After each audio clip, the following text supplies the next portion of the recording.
bir жаға баланы келу. 1998 жылы Қазақстан. Арсен әскерге шақыру қағазын қолына алған сәттен ақ өмірінің жаңа кезеңі басталатынын түсінді.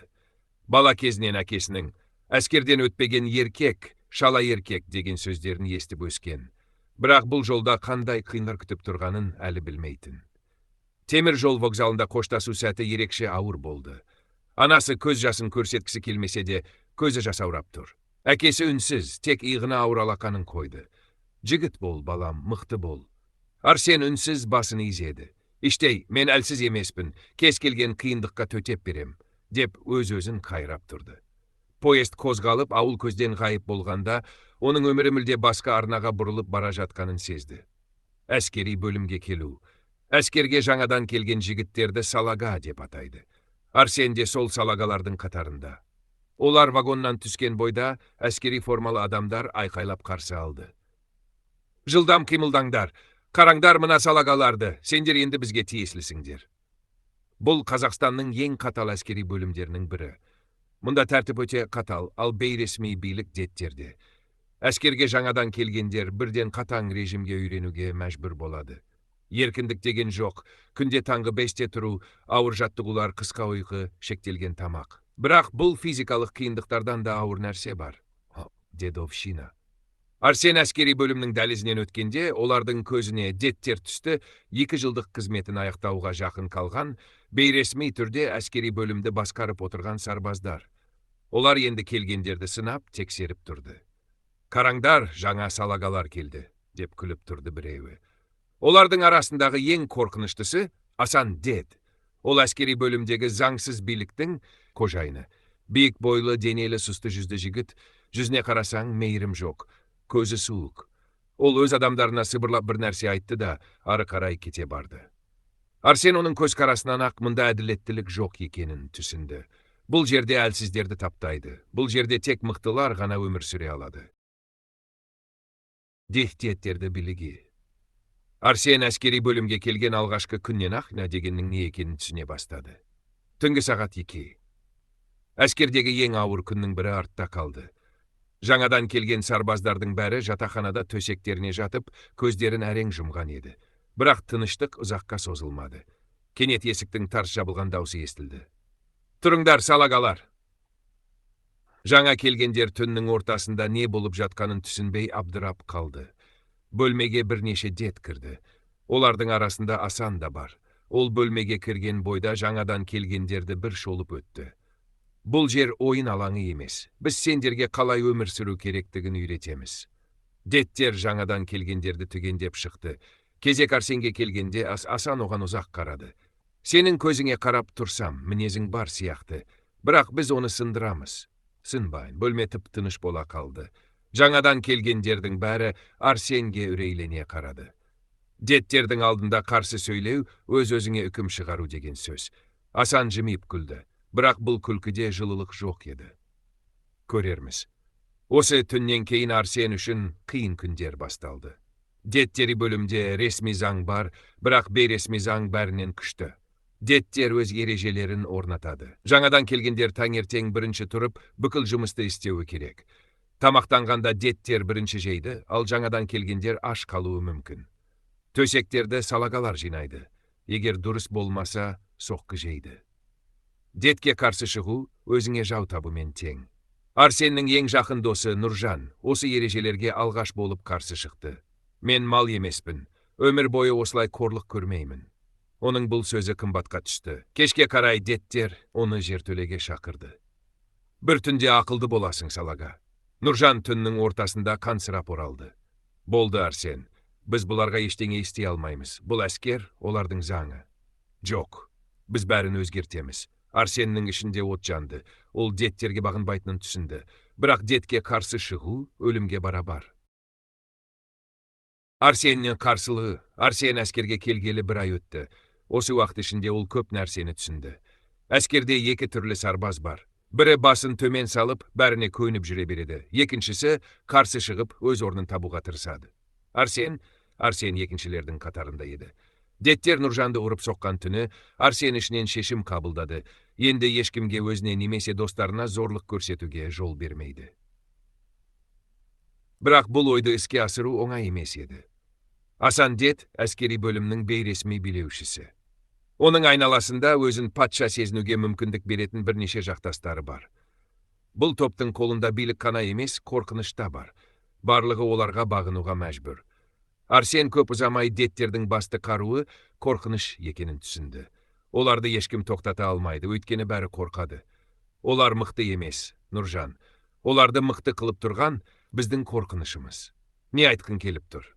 Егер біз қорықпасақ, олар ешкім емес. Алғашқы қадам.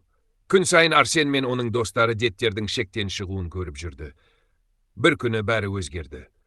Түскі астан кейін Арсен жуыну бөлмесіне кіріп, беті қолын жуып тұр еді.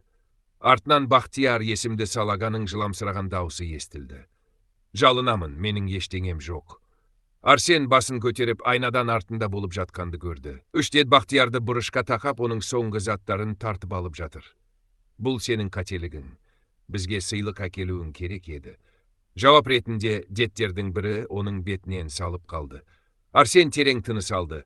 Бұған шыдай алмайтынын түсінді. Ол артқа бұрылып, үш Дедтің қасына барды. Қойыңдар. Үшеуі де оған бұрылып, күле бастады. Не дедің, қайтала? Арсен үндемеді. Оның орнына алдыңғы тұрған Дедтің тамағынан шап беріп ұстап, қабырғаға соғып жіберді. Бақтиярға тиіспейсіңдер. Екі Дед бірден Арсенге тап берді. Біреуі ішінен ұрды, екіншісі иығынан жұлып қабырғаға қысты. Бірақ Арсен берілмеді. Ол екінші Дедке шынтағымен соққы беріп жерге құлатты. Үшінші Дед бірден артына шегінді. Болды. Сен де Дед боласың, асықпа.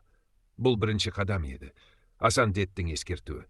Арсеннің бұл әрекеті тез тарап кетті. Енді оның аты жаңадан келгендер арасында құрметпен айтылатын болды. Бірақ Дедтердің арасында ол қауіпті адамға айналды. Кешке қарай оны казармадан шақыртты. Дедтің көзіне тіке қарайсың ба? Деді оған күзетші сарбаз. Қажет болса қараймын. Ол жертөлеге түсті. Ішінде Асан Дед пен оның жақтастары тұр. Сен өз орныңды білмейсің. Бұл соңғы мүмкіндігің, Арсен. Егер тағы бір рет біздің билігімізге қарсы шықсаң, сен тірі қалмайсың. Көрерміз. Асан жымиып басын шайқады. Сен нағыз ақымақсың. Бірақ мен сені түсінемін. Бар ойлан, бір апта уақытың бар, одан кейін не бізге қосыласың, не өлесің. Арсен бұрылып сыртқа беттеді. Ішінде тек бір ой тұрды. Маған бір апта емес, бір-ақ күн керек. Арсен мен Асан Дедпен жекпе-жек. Арсенге бір апта уақыт берілген. Бірақ ол күтпеді. Таңғы жаттығудан кейін казармаға кіргенде айналасындағы сарбаздардың көзі өзгеріп кеткенін байқады. Біреулер қорқып, біреулер таңданып, кейбіреулер үнсіз сыйлай бастады. Ол енді жай ғана салаға емес, Дедтерге қарсы шыққан жалғыз сарбаз еді. Нұржан оған алаңдап қарады. Асан бұл істі осылай қалдырмайды. Ол сені өлтірмесе де саған сабақ береді. Маған сабақ керек емес, маған әділет керек. Нұржан ауыр күрсінді. Бұл әскер, Арсен, мұнда әділет жоқ. Мұнда күштілер ғана жеңеді. Арсен жымиып қойды. Онда мықтысы кім екенін дәлелдейтін уақыт келді. Ашық шақырудан кейін Арсен казарманың қақ ортасына шықты. Бүкіл сарбаздар сол жерде еді. Асан Дед, казармада тыныштық орнады. Бәрі бір-біріне қарады. Мұндайды бұрын соңды ешкім жасамаған. Бірнеше секундтан кейін Асан есіктен асықпай кірді. Оның қасында үш жақтасы бар. Көзіне күлімсіреп қарады. Не болды, салаға? Бәрін шешейік, бірақ рет, еркекші. Казарма гүлдеп кетті. Жекпе-жекпе, деді Асан. Асан ойланып қалды. Бұл оның билігі үшін қауіпті сәт еді. Егер жеңсе, бәрі бұрынғыдай қалады. Бірақ егер ұтылса, ол басын изеді. Жақсы, бәрі көретін жерде болсын. Егер жеңсең, бәрі сенің ережеңмен жүреді. Бірақ жеңілсең, мен жеңілмеймін. Шайқас кешке қарай бүкіл казарма жертөледе жиналды. Бұл әскердің заңсыз соты еді. Арсен мен Асан жекпе-жек алаңына шықты. Асан жымиды. Соңғы рет сұраймын, қалай болсын демейсің бе? Кеш қалдың? Сол сәтте Асан жұдырығын сермеді. Соққы. Арсен жанынан жалтарып, оның қабырғасына соққы жасады. Асан артқа шегініп, енді бар күшімен төбелесе бастады. Ол қарапайым адам емес еді. Әскери жаттығудан өткен жұдырығы ауыр сарбаз. Бірақ Арсен тоқтайтын емес. Бір соққы асқазанға, бір соққы екке, бір соққы қабырғаға. Асан шайқалып барып тізесін бүкті. Казарма тып-тыныш болды. Bitті, деді Арсен ауыр дем алып. Асан орнынан тұрғысы келді, бірақ күші жетпеді. Сен жеңдің. Бұдан былай әділетсіздік жоқ. Жаңадан келгендерді ешкім ұрып соқпайды. Тамақ бәріне тең. Әскер нағыз ер жігіттерді дайындайтын жер болуы керек. Казармадағы сарбаздар бас изеді. Кейбіреулері тіпті қол соқты. Арсен бұрылып шығып кетті. Ол бүгін тек Асанды ғана емес, әскердегі қорқынышты да жеңді. Ертеңгі күні бәрі өзгерді. Асан дед баяғыдай билік ете алмады. Оның орнына Арсеннің әділетті заңы орнады. Енді жаңадан келгендер қорлық көрмеді. Әскердегі өмір қиындау болса да, нағыз тәртіп пен құрмет орнады. Арсен өз борышын абыроймен өтеп, әскери өмірін аяқтады. Ол әлсіз салаға болып келді. Бірақ нағыз көшбасшы болып қайтты. Эпилог, шынайы өмірде не болды? Арадан бірнеше жыл өтті. Арсен үйіне қайтып қарапайым өмірге оралды. Бірақ кейде түнде ескі әскери бөлімді, жертөледегі жекпе-жекті өз заңын орнатқан күнді есіне алатын.